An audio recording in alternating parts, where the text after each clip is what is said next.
Last episode, we finally ended the Dodgers' reign of terror over the National League and the MLB in general.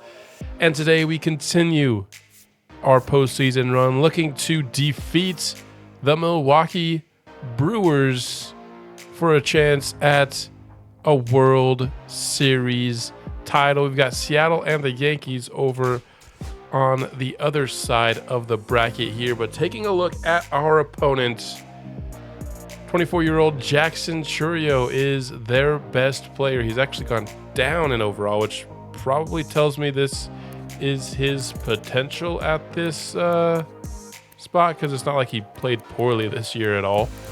So Jackson Chourio, 91 overall, is their best player. They also swapped catchers a couple seasons ago to Adley Rutschman now, who will certainly mash lefties, but it's a good thing we don't have any lefties in our starting rotation. At least we certainly have some in our bullpen. Bo Bichette is their shortstop, Bryce Terang at second, and Joseph Ortiz at third base for this team. Very good fielder. Those are the players that are 85 plus overall. Notice no pitchers. So I expect this to be a series. If we could hit it all against the Dodgers, we should be able to hit against Milwaukee here with Pepio.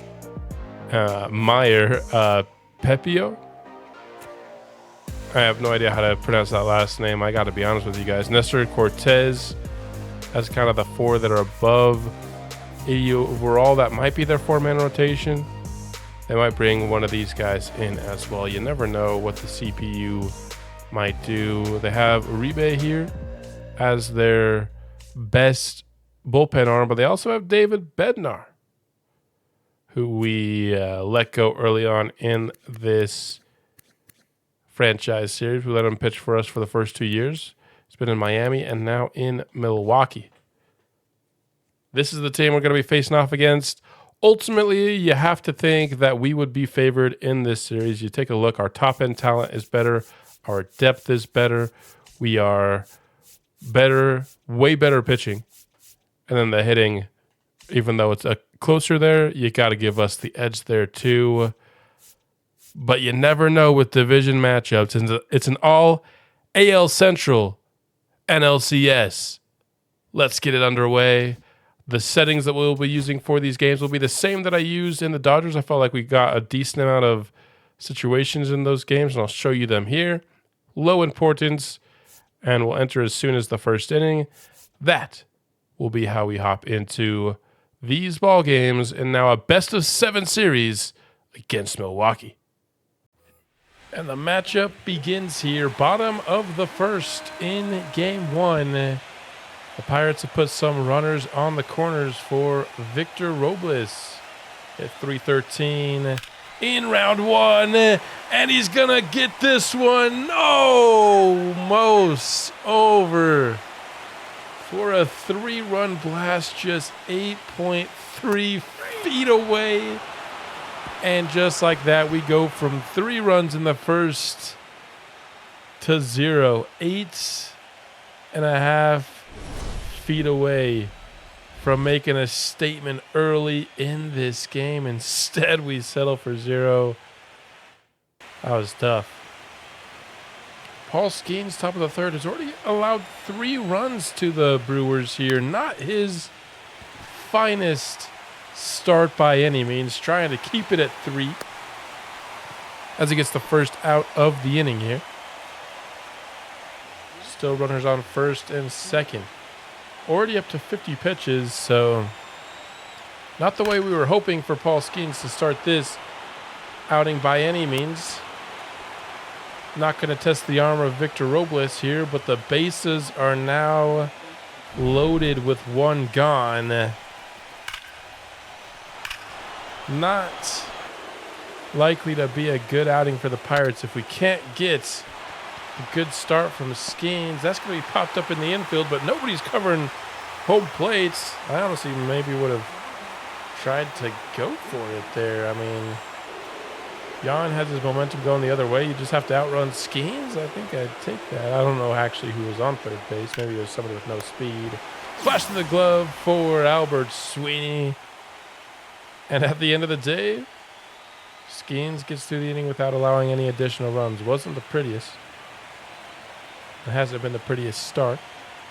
Bottom third now. Pirates trying to close the gap. And an acrobatic play gets Joe Adele out. I thought that was going to sneak by first base, but Lucan Baker makes the play.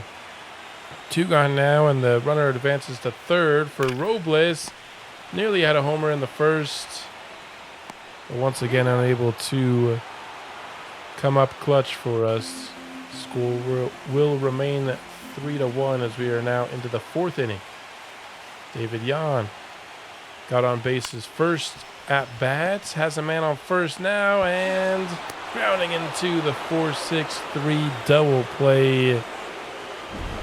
The bases are cleared now with 2 gone in the 4th.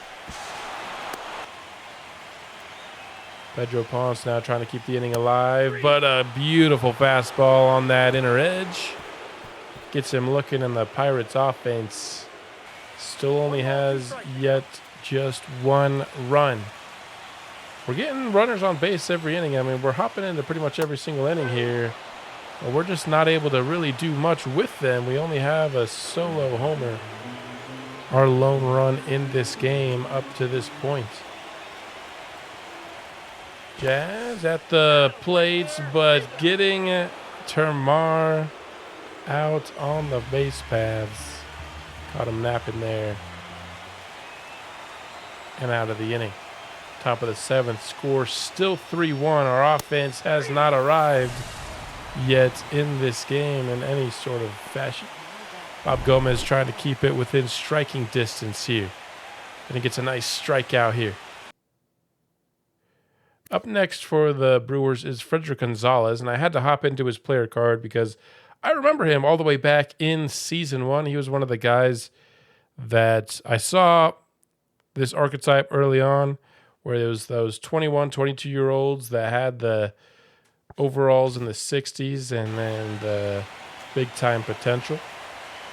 So there's a bit of an update as to his progression. Now in the high 70s and hitting high in the order for the Brewers, but down with a strikeout here for Gomez. Strong end of the 7th. Now the offense looking to see if we can get anything going late on in this ball game. Albert Sweeney, lucky bounce there, gets it over the head of Baker. And we get this pretty much every single inning, but we have a man on first. This is honestly feeling kind of like some of the games we had against the Mets last postseason, as we get to face now against David Bednar, where we were able to get men on first and just weren't ever able to advance them. There's a pop fly into foul territory. Up next for us is Pons, swinging through the 97-mile-an-hour fastball, and it's 2 outs in a row after getting a man on base. I mean, can we get something offensively here in this game? Talked about how the Brewers pitching is certainly not their strength, but they're making us look like fools here once again. In the 8th, 2 gone. Man on first again, and it might as well be nobody on base at this point with how our offense has been completely unable to advance any single runner we've seen all game long. A solo homer is the only thing we got, and I get that we're playing against their ace, but their ace is 85 overall. More than half of our lineup is higher overall than that. This was a pitiful offensive performance to start this series, and we better be doing more than this going forward, or we're in some serious trouble. The only scoring in this entire game was done in the 2nd inning. What is that? Weird baseball game. Let's move on and get game 2. Bottom of the 5th. And the Pirates have not yet scored. We are behind 3-0. Don't tell me we're about to drop games 1 and 2 at home to an inferior baseball team. Let's just be honest about it. There's no way that our offense should be performing this poorly. Bottom of the 6th now. We're down 4-1. 2 outs, 2 runners on for Termarr Johnson. Sneaks it through the infield. And a run scores for Pittsburgh. That's David Yan sliding through home base, as Termarr reaches first. Finally, somebody decides to show up at least semi-clutch for us. And now Billy Fink, 2 for 2 so far today. Lifts this one to center field. Does not have enough underneath it. And the Pirates will have to make up this 2-run deficit heading into the 7th. Majinski has a couple runners on, but he gets a strikeout of Bo Bichette for the first out of the inning. Bring up Jackson Churio, the heart of this Milwaukee lineup. The 3-6-3 double play gets him out of the inning. Score will remain close here. You'd think within striking distance for this Pittsburgh offense, but not the way they've been playing here to start this series off. 2 runs is a chore. Bottom of the 8th, 1 gone and a runner on first for David Yan going against Abner Uribe. Hits that one right back up the middle. That'll make it runners on first and second now. The tying run is aboard the base paths for Pedro Ponce. 2-2 pitch. Chopped. Don't ground into a double play. The speed barely beats out the throw. So it'll end up being a fielder's choice and runners on the corners. Milwaukee will make a pitching substitution, bringing in a lefty to face off our lefty in Johnson.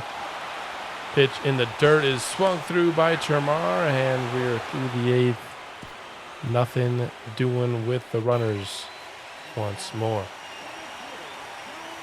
We got a solo homer from Jazz Chisholm to bring us within 1 in the 9th, but with 2 gone, we've got 1 out left before we drop games 1 and 2 at home in the NLCS. And that is exactly what we do. Joe Adell unable to get good contact on the pitch, and for some reason that I just cannot comprehend, the Milwaukee pitching staff has our number. And now we're going on the road, having yet to win a single game in the series. Mitch Keller will be the one pitching for us. Something about the color of this field makes the uniforms look like a little bit different than they do on other fields. Long fly ball here, but eventually Victor Robles settles underneath it for the out. Keller trying to keep the score at 0 apiece. Walking the 9-hitter to Veras. Bringing up Bryce Terang. 1-2 pitch. Lifted in the outfield. Not quite as long this time. Pedro Ponce easily finds it. 2 gone now for Keller.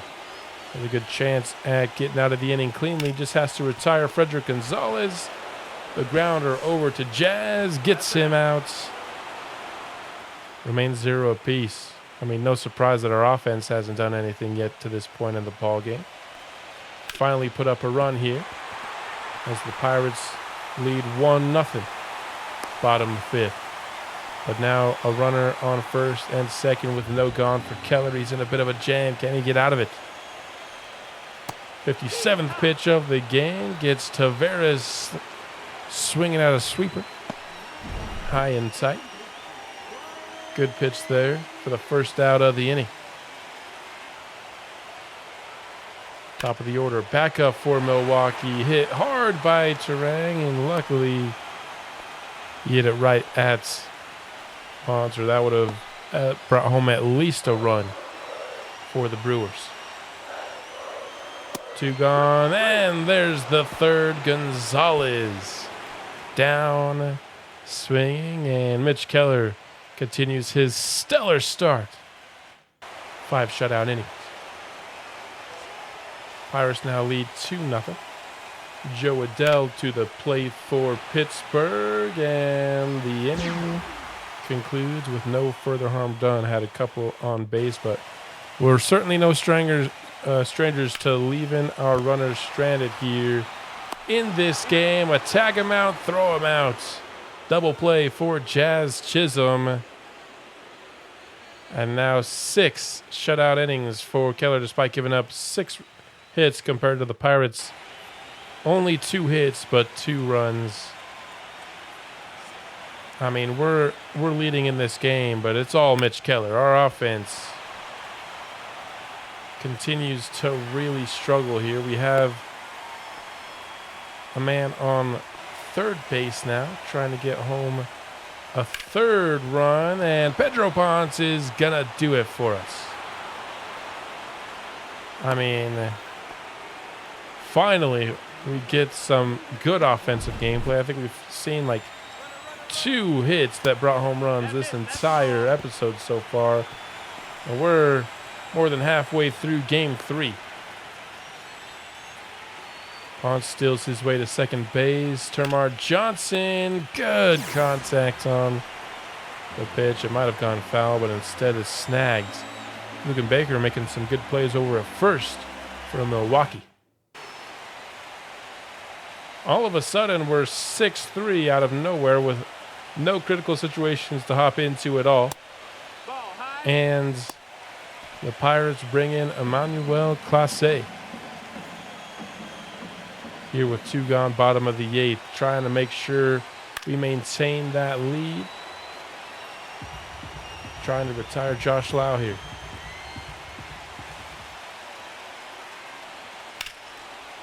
Chopper to Billy Fink, and takes the force out at second. And Clase comes up clutch for us.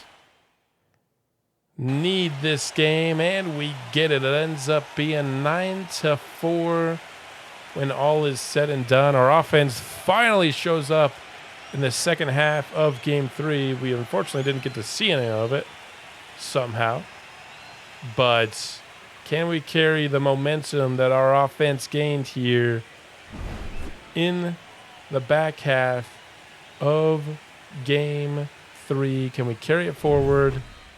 We lost the first 2 games at home. Can we win the next 2 on the road to keep us from having to face elimination? Let's find out. We'll first hop into game 4 action, going against the lefty Nestor Cortez in the top of the second. Trying to see if we can carry that offensive momentum forward. We have a runner on first. Very familiar situation that we've had quite often here. And why is David Yon going for a steal? Dude's got 30 speed. We don't need him to be going for steals.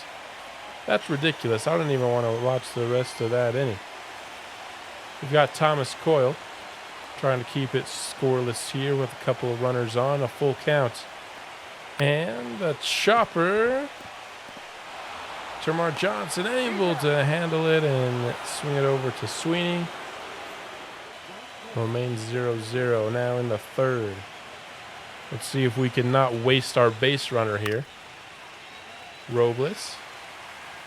Foul ball handled over by Adley Rushman for the first out of the inning. I mean, Nestor Cortez is an 80 overall, and we've got some guys that can hit lefties well. This should be a game our offense shows up to, and instead we get a double play. 3 scoreless to start this inning. We did not carry over any sort of offensive momentum. Even going against pitchers that are just should not really give our offense this much trouble by any means. I mean, we were playing better on offense against the Yankees staff, which might be the best in baseball, including our own. Our pitching staff is really, really good, but the Yankees is up there. Not the Yankees. The Dodgers. I don't know why I've been saying the Yankees. But we're struggling against this staff, man. It's absolutely just inexplicable. There's no excuses that our offense should be playing this poorly against the Brewers.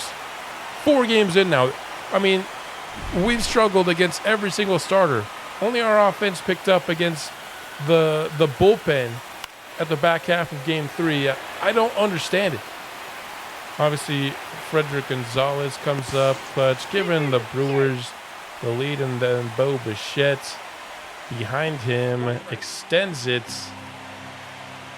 That's 3 straight for Milwaukee to have reached, and now 3-1, make it 4 in a row have reached for the Brewers.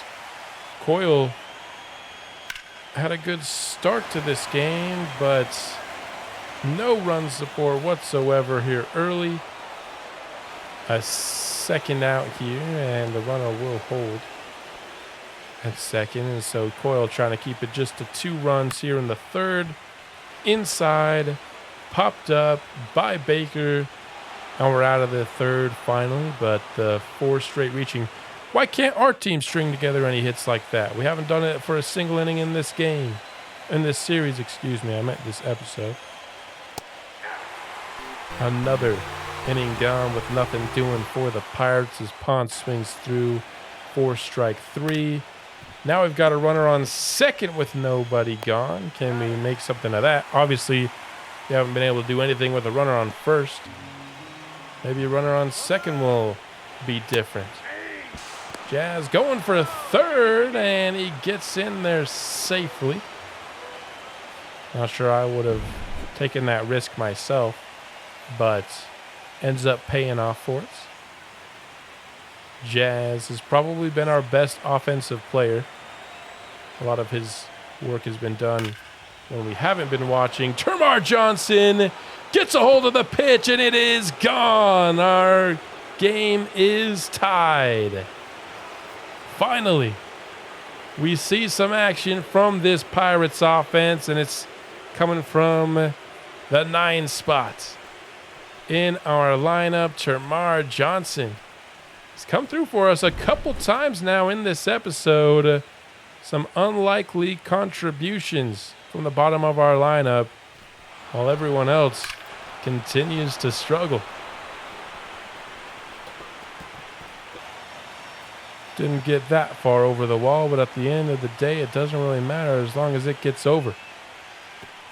Runner in scoring position, and that's going to advance him to third now with nobody gone. Tough to not allow any runs in that situation. You need a couple of strikeouts and infield flies. The slider finds its way in the zone, going against Churia. Excellent punch out there for Coyle. That's what you needed for the first out. Now we need one more of that variety. 0-1 pitch going against Joseph Ortiz. And that's going to be a fly ball to the outfield. Does Ponce have the arm?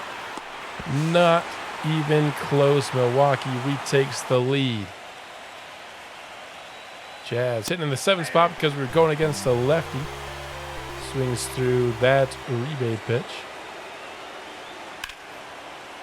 Low blitz. Hits it well to center field, but is tracked down by Taveras. And now it's 2 gone.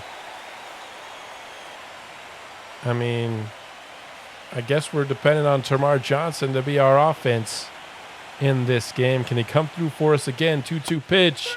I don't know how you're looking at that, but he did. And we're out of another inning. More runners on base that just were left stranded. I mean, I don't even know if it's worth watching any games with any innings with a runner on first anymore. They're just gonna get, caught stealing in this case, or just not advanced in any way by our hitters. Unable to really do anything to string hits together, which has been very, very frustrating. Now the offense has one final chance here, top of the ninth. We can't get anything going here. We'll be a game away from elimination from the division rival Milwaukee Brewers. I can't believe what I'm seeing. Pedro Ponce trying to keep the game alive, and he does. That's going to bring up Jazz Chisholm. He's been the best player for us, hitting .414 in the postseason so far. Need him to come through here. We go for the steal. Are you kidding me? That's the third time we got caught stealing in this game. Can we just not? Third time's the charm, I guess. What is going on? Why are we? I don't need the guys with 60 speed and 30 speed to be trying to steal bases. We have guys for that. Can we not test Adley Rutschman? He's shown us multiple times in that game that it's not worth trying him with people who aren't good at stealing, and we end the game with it, and now we're a game away from being out here. We're still on the road for one more game. Pittsburgh finally put up something early on in the ball game. We got a 2-run blast in the first inning from Brian Reynolds after a leadoff walk from Billy Fink. Skenes trying to keep Milwaukee off the board here. Wasn't great in his first start. Trying to rebound with a good start here. Has a man in scoring position, but a couple of outs here. Needs one more here with the 2-2 count. And the sinker gets by him for strike 3. No runs yet for Milwaukee in this one. Another 2-run blast, this time by Jazz Chisholm. Our offense is doing better off camera than they are on camera, I'll say that. They scored 4 runs early here, none of which we've been able to see. It's been a leadoff walk into a 2-run homer each of those times. And make it a 5th now run off camera. At least we're producing. I would love to actually be able to see our offense produce in some sort of way in this episode. But if they can perform off camera, that's better than not performing at all.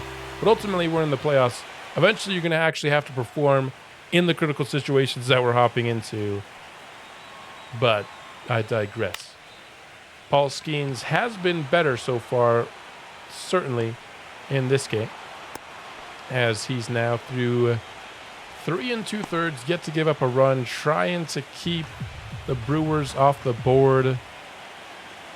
Certainly a good start to this game. Facing elimination, a generous strike 3 call on Rutschman gets him out of the inning. We're tied 4 hits apiece, but the Pirates lead 5-0 heading into the 5th.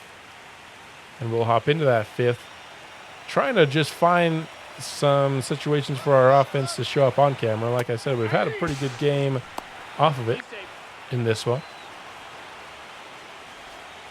But we have a runner in scoring position now for the Pirates in Robles. Can we see the first watched run cross home plates? Not going to be the case this time. Sweeney, infield fly. We're through another inning. Bottom of the 5th, 2 gone. Runners on the corners for Paul Skenes.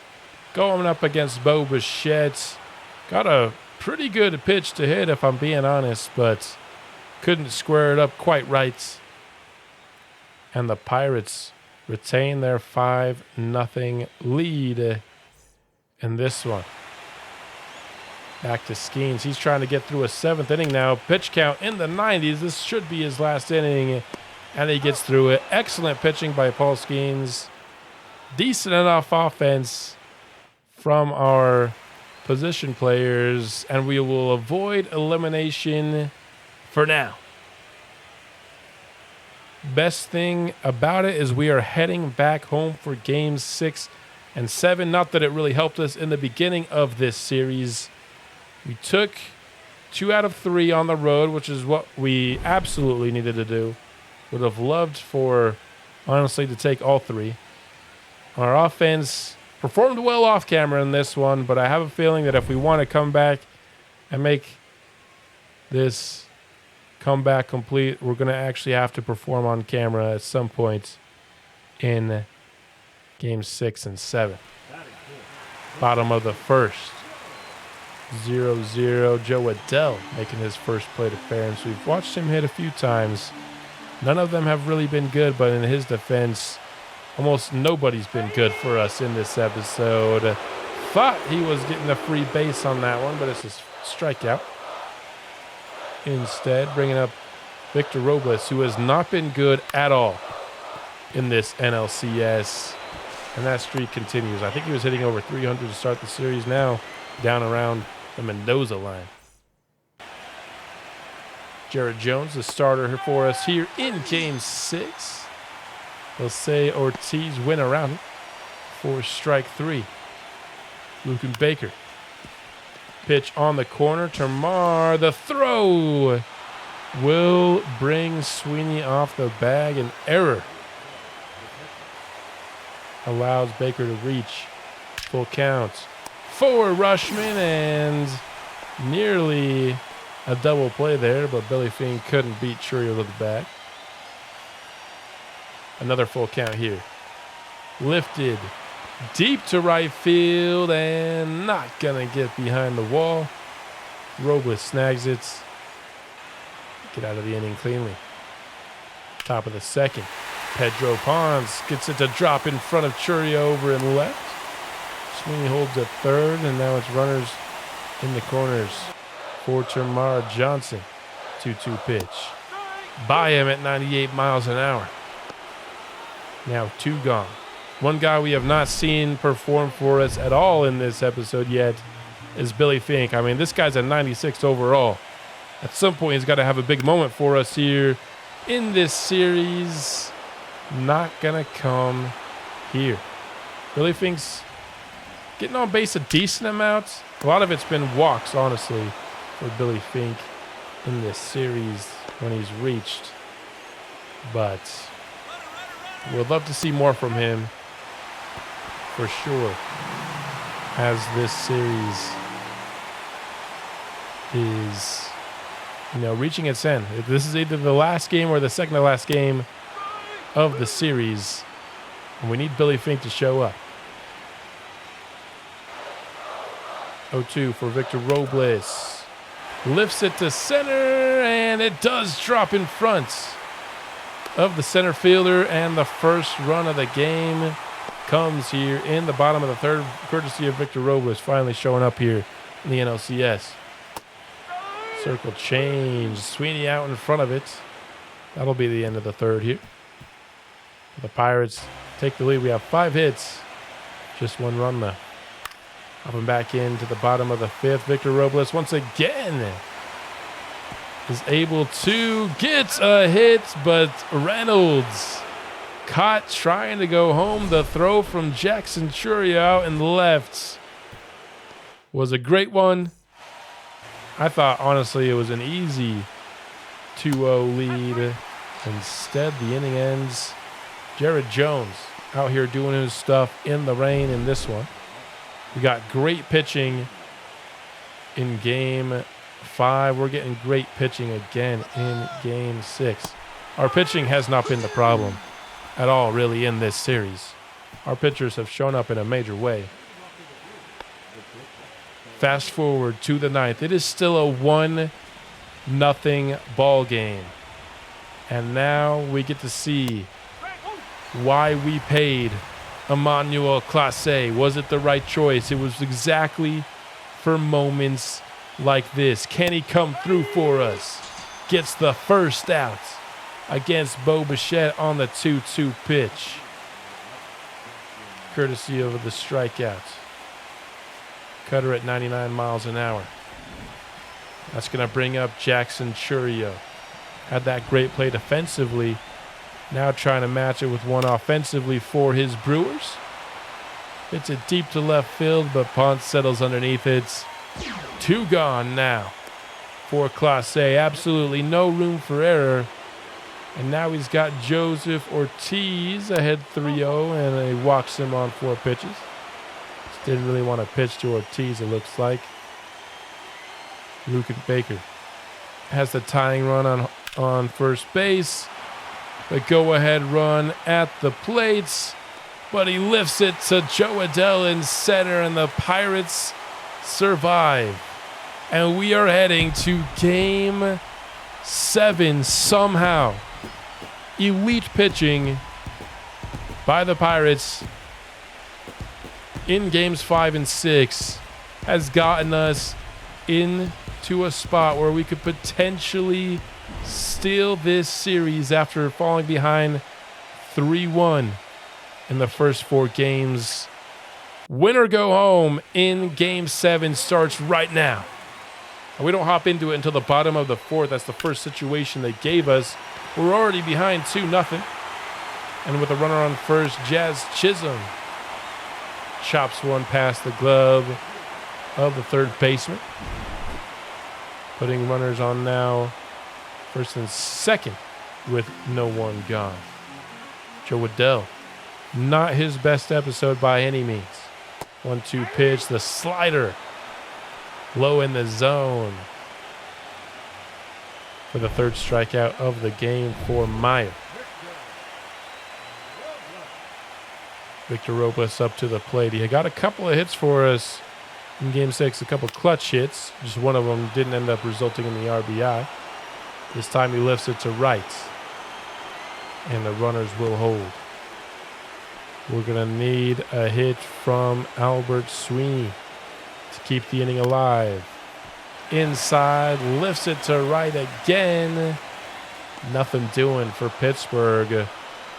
Will remain 0 runs. The offense still as cold as it has been the entirety of this series in Game 7. Keller over to third, and the ground out ends the 5th inning. Still just 2-0. Within striking distance in theory, but you never know with this Pirates offense, who's struggled to get anything going at any point, or at least with any consistency. Ponce strikes out there. Jamar Johnson now behind 0-2, and back-to-back Ks in the 5th, and we're in danger of wasting yet another runner on first. Billy Fink talked about him now needing to step up. He's now hitting only .205 in the postseason. He's getting decent contact, but none of them are far enough to go out, and he's never really finding the gaps. And another failed inning for the Pirates offense leads us to the bottom of the 6th. Jazz Chisholm coming through for the squad, and he gets the first run aboard with a double chop down the third baseline. At least one of our star players has shown up for us here in Game 7. It's Jazz Chisholm. Joe Adell, that will get off the diving glove, and he has just enough speed to beat the throw. Still no one gone. And with a runner on third, we could easily tie this game up. Victor Robles gonna ground into a double play, but it's made a little bit sweeter by the fact that this game is now tied. You never like a double play, but when it ties the game, you'll take it. With how hard offense is to come by, if it takes a double play to score a run, I'm gonna take it at this point. Albert Sweeney, not done yet here in the inning. We're actually stringing together a couple of hits here, and David Yan keeps it alive. Now you're kind of actually sad that it was a double play, because that might have scored a run. Now we had a runner already aboard when Albert Sweeney got that hit. Pedro Ponce, another hit for the Pirates. This is going to give Pittsburgh the lead. This is the kind of inning I have been asking for this entire episode. We're finally getting it in the 6th inning of Game 7. It's singles. It's not even all that exciting, but we're stringing together hits. We're advancing runners, and we have a 3-run inning on our hands. Termarr Johnson walks. And it gives Billy Fink yet another chance with the bases loaded and 2 outs. He's 0 for 3 here in Game 7. That drops down in front of Jackson Chourio. The 4th run and the 5th run scores for Pittsburgh. Finally, Billy Fink makes his mark in the NLCS. Again, it was just a single, but at this point, a 2-run single is exactly what this team needs. And the inning finally comes to a close, but the Pirates put 5 aboard and have a 3-run lead. And with the way our pitching staff is pitching, that could be enough. Fernando Torrero up to the mound here as the Brewers have got it down to a 2-run lead.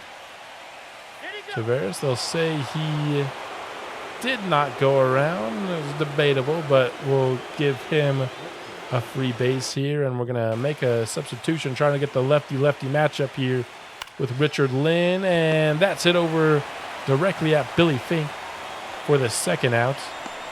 Really can't afford to let Milwaukee get any additional runs here. Gonzalez, that's a beautiful changeup by Lynn. You're always risky when you have a bullpen this young in the playoffs, but Richard Lynn comes in and does his job. Pirates now trying to extend their lead here. Bottom of the 7th, 0-2 for Joe Adell, and that's going to be a double play. I think that's the 3rd of this episode. Not quite as bad as it was against the Mets, but certainly worse than it was against the Dodgers last episode. So no additional run support here in the 7th for our offense. Top of the 8th now. It is crucial that we get another good inning here from Richard Lynn before we can trot out Emmanuel Clase. Ended off the 7th really well and now starts the 8th off. The beautiful strikeout of Bo Bichette. This will actually be the end, though. I imagine we're going to bring in a righty to go against Jackson Chourio, the righty-righty matchup, and that's exactly what we do. Got him.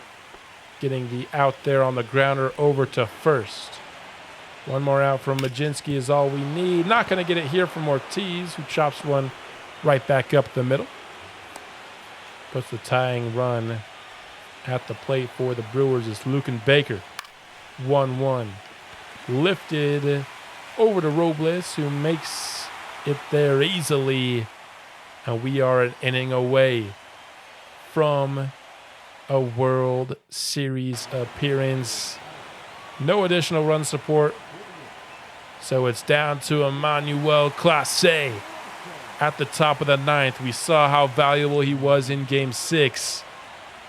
Can he come through for us for the 2nd consecutive game? The beautiful cutter gets Rushman looking right at the top of the zone. Painted for the 1st out. 1-0 for Josh here is going to get down for a base hit. So once again, the tying run is now at the plate for the Brewers, the 2nd consecutive inning. No one I'd rather have out there than Emmanuel Clase. Has Tavares 2-2. And the slider finds its way in the zone. The 2nd punch out looking for Clase in the inning. This is why you pay closers, ladies and gentlemen, and now we need one more out from him. He's been so good for us when we've needed him. Can he do it once more? Going against the leadoff man of the Brewers. Started down 3-1, looking to steal the series. And don't forget, the 4th and 5th runs of this game, the go-ahead runs, the runs that we've needed, were brought by Billy Fink. Better late than never. Without him, this would be a tie ball game right now. Didn't show up for the first 6 games. But if we end up winning this game, Billy Fink's going to play a major part of it as is this man right here, Class A. He has Bryce Terang 2-2. The slider is fouled off. Terang not going down easy by any means. 17th pitch. Backs him off the plate, the slider inside. Should we need it, the next man up will be Frederick Gonzalez, who hasn't had a great postseason. But we're hoping to never see him. Popped up by Terang. Billy Fink underneath it, and the Pirates are headed to the World Series after an improbable comeback. Down 3-1, they win it in 7, and that man right there, Emmanuel Clase, is somebody that you have to give a ton of credit. He was put in high leverage situations in games 5, 6, and 7, and he came through for us every single time. Actually, I'm not 100% sure he came through for us in game 5, but 2029 National League champs, your Pittsburgh Pirates. They did it. I went from being sure that we'd win this series, we were the much better team in the beginning, to being for sure that we would lose it after game 4. Our offense honestly never really had it in this series, but somehow we made it. The pitching was enough. The starters were excellent. Class A was great. And we're headed to the big dance in 2029. It wasn't perfect. In fact, it wasn't even pretty. But in the end, it was enough. The Pirates will take on either the Mariners or the Yankees. It looks like that series has also gone to 7 games, and it will be the Seattle Mariners who will be our opponents in the World Series. Let's take a look at who is on that squad. Julio Rodriguez, now a 99 overall. Out there in center field, what an awesome player. They've got Will Vest, who we had on our squad last year. Garrett Crochet signed that insanely expensive deal with them. A lefty as their ace. Logan Gilbert as well. Bryce Miller. That is a very potent trio of starting pitching. With Brian Wu likely as their 4th pitcher. Got Lars Nootbaar, Vinny Vascantino. They've got a really solid roster. Nick Gonzalez. We've had kind of a revenge player on every single team. We had O'Neill Cruz and NLDS. We had David Bednar in this episode. Next episode, we'll have Nick Gonzalez. So I don't think they're mad at that trade that we made with them. Getting to the World Series. And the winner of the 2029 MLB season will be crowned in the next episode, which will be coming out soon. And I'll see you then. Let's go Bucks.